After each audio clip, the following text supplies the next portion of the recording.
हो, फलार खाते हो, फल खाते हो, कुछ नहीं खाते। ये भी व्रत है। सोमवार, मंगलवार, गुरुवार पशुपति व्रत, चतुर्थी का व्रत, पंचमी का व्रत, छठ का व्रत, सप्तमी का व्रत, तीज का व्रत, अष्टमी का व्रत, नवमी का व्रत, एकादशी का व्रत, द्वादशी का व्रत, प्रदोष का व्रत, त्रयोदशी का व्रत, शिवरात्रि का व्रत। ये सारे व्रत है जिसमें तुम खाते नहीं हो, भोजन नहीं करते, या फलार करते हो, या एक समय खाते हो। ये व्रत है। 3 व्रत मूल हैं, उसमें एक व्रत है जिसमें तुम भोजन नहीं करते। दूसरा व्रत, जिस व्रत में आप किसी प्यासे को पानी पिला रहे हो, भूखे को भोजन करा रहे हो, किसी की जिंदगी में कष्ट चल रहा है और उसके कष्ट को समाप्त करने का प्रयास कर रहे हो, यह भी दूसरे नंबर का व्रत है। यह भी व्रत है। और तीसरे नंबर का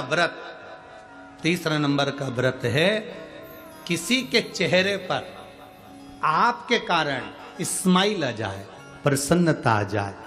आपके कारण किसी के चेहरे पर प्रसन्नता दिखे तो समझ लो ये भी व्रत है। जरूरी नहीं कि भूखे रहोगे तो व्रत कहलाएगा, जरूरी नहीं कि कुछ नहीं खाओगे तो व्रत कहलाएगा। व्रत की मूलता यह कहती है कि आप किसी के चेहरे पर प्रसन्नता ला दिए, वो भी व्रत है। आप किसी की दवाई का खर्चा उठा लिए, वो भी व्रत है।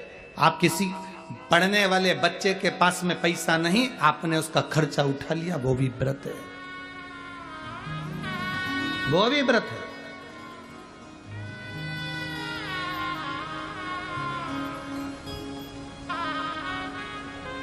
आप लोग जो विठले सेवा समिति को जो दान देते हो ना, कभी एक बार मौका लगे आपका तो सीहोर आकर, एक रजिस्टर हमारे सीहोर में रखा रहता है कार्यालय पर, उसको देखना करते हो, उससे जमा करती है। जो बच्चे पढ़ने में होशियार हैं, पैसा नहीं उनके पास में, खबर करते हैं, फिर हमारी समिति का व्यक्ति वहां पर जाता है, उस नगर के लोगों से सूचना मांगते हैं कि ये बच्चा, उसकी आईडी और उस स्कूल का पता निकालते हैं, फिर स्कूल वालों से संपर्क करते हैं कि दीन दशा कैसी है, क्या स्थिति है, पढ़ने में कैसा है, फिर उसका समिति उसकी एजुकेशन करा देती है। आप केवल दान ये सोचकर नहीं करते कि हमने मंदिर का दान किया, गौशाला का दान किया, हमने इसका नहीं। आपके दान का एक अंश कोई अगर पढ़ रहा है, कोई विद्या अध्ययन कर रहा है, उसमें भी लग रहा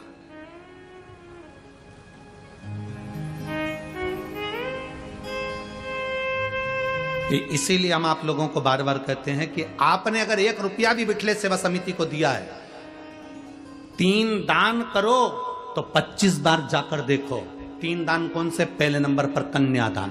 कन्यादान करा है तो बेटी के घर पर जाकर देखना कि तुम्हारी बेटी सुखी है कि नहीं, कहीं बेटी को दुख तो नहीं है। दूसरे नंबर पर गौदान। गाय अगर किसी ब्राह्मण को दी है तो उसके दरवाजे पर जाकर देखो कि गौ माता की सेवा सही हो रही है कि नहीं हो रही, वरना मालूम पड़े कि गाय ने जब तक दूध दिया तब तक तो रखी, फिर मालूम पड़े कसाई के घर बेच दी। 3 दान हमेशा जाकर देखना चाहिए। पहले नंबर पर बेटी का कन्यादान करो तो कन्यादान करी हुई बेटी को जरूर जाकर देखो कि बेटी को दुख तो नहीं है।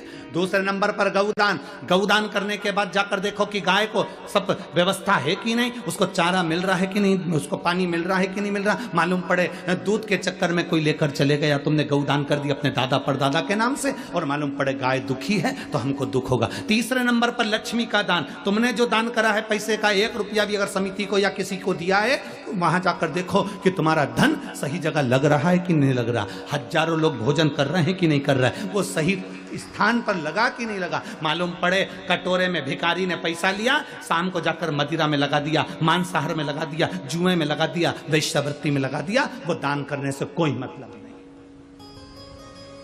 उस दान का कोई मतलब नहीं। बेटी का दान करो तो 50 नमस्तुभ्यम जपो या 1 लोटा जल महादेव को चढ़ाओ। यह मत देखना कि दुनिया को अच्छा लगा कि नहीं लगा, दुनिया ने क्या कहा उससे मतलब मत रखना। जल चढ़ाओ तो ये देखना कि अपने दिल को सुकून मिल रहा है कि नहीं मिल रहा, अपने आप में हमको अच्छा लग रहा है कि नहीं लग रहा। मैं कथा में बैठी हूँ, कथा सुन रही हूँ, मेरे दिल को अच्छा लग रहा है कि नहीं लग रहा। आग लगे बस्ती में अपन रहो, अपने को अच्छा लग रहा है कि नहीं लग रहा वो सोचो। हम क्या सोचते हैं, सबसे पहले हैं तो पूछते हैं मैं कैसी लग रही है, और कहीं का कह दे ऐसी लग रही जैसे हरी घास में भैंस चल रही, तो कितना बुरा लगेगा। हमें नहीं पूछना कि हम कैसे लग रहे हैं, अपने को अच्छा लग रहा है ना, मैंने जो वस्त्र पहना मुझे अच्छा लग रहा है ना, मैंने जो धारण करा मुझे अच्छा लग रहा है ना। दुनिया की आदत होती है, जीन्स पहनोगे कोई नहीं टोकेगा, फटी हुई जीन्स पहनोगे, अरे बोलते जाओ जम के, कोई नहीं ठोकेगा, क्योंकि उनको मालूम है फैशन है। टी शर्ट पहनोगे कोई नहीं टोकेगा, वो क्या बोलते हैं इतना कट वाला आधा बरमुंडा चड्डा पहनोगे कोई नहीं टोकेगा।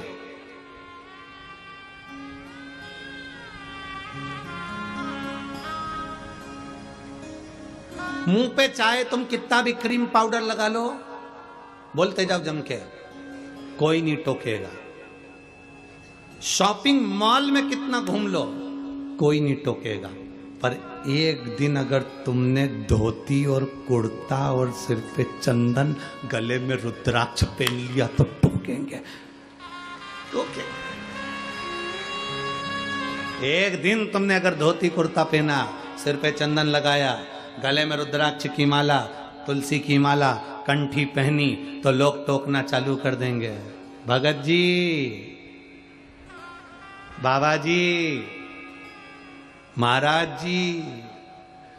फिर लोग कहेंगे ये तो देखा देखी कर रहा, ये तो ढोंग कर रहा, ये तो प्रपंच कर रहा है। जीन्स पहने तो किसी ने नहीं कहा कि तुम ढोंग कर रहे हो, टी शर्ट पहने तो किसी ने नहीं कहा कि तुम प्रपंच कर रहे हो, बाल कटवा लिए तो कोई ने नहीं कहा कि तुमने क्या करा। पर तुमने जिस दिन धोती कुर्ता पहना, जिस दिन तुमने मस्तक पर तिलक लगाया, जिस दिन तुमने चोटी बढ़ाई, जिस दिन तुमने यज्ञोपवीत धारण करा, जिस दिन तुमने गले में रुद्राक्ष पहनना चालू करा, जिस दिन तुमने गले में तुलसी की माला पहनना चालू करी, उस दिन दुनिया के लोग टोकना चालू कर देंगे, ये बाबा जी बन जाएगा, ये तो पंडित जी बन गया, ये तो विद्वान बन गया, ये तो अपने आप को ऐसा बन गया, ये तो ढोंग कर रहा है, ये तो प्रपंच कर रहा है, ये तो ऐसा कलर भगवा कलर का कपड़ा धारण कर लिया। बस क्योंकि दुनिया के लोगों की आदत है सनातन धर्म पर उंगली उठाने की, दुनिया की आदत।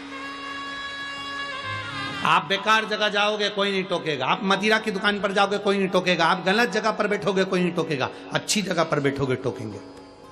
सुंदरकांड में जाकर बैठ जाओ टोकेंगे, सुंदरकांड में बैठने में भी शर्म आती है, मालूम लोग क्या कहेंगे, वहां पर भी शर्म। भजन में बैठोगे तो लोग क्या कहेंगे, आधे से ज्यादा लोग तो शिव महापुराण में इसलिए नहीं पहुंचते, लोग क्या कहेंगे। ये भी बैठी थी कथा में, ये भी है।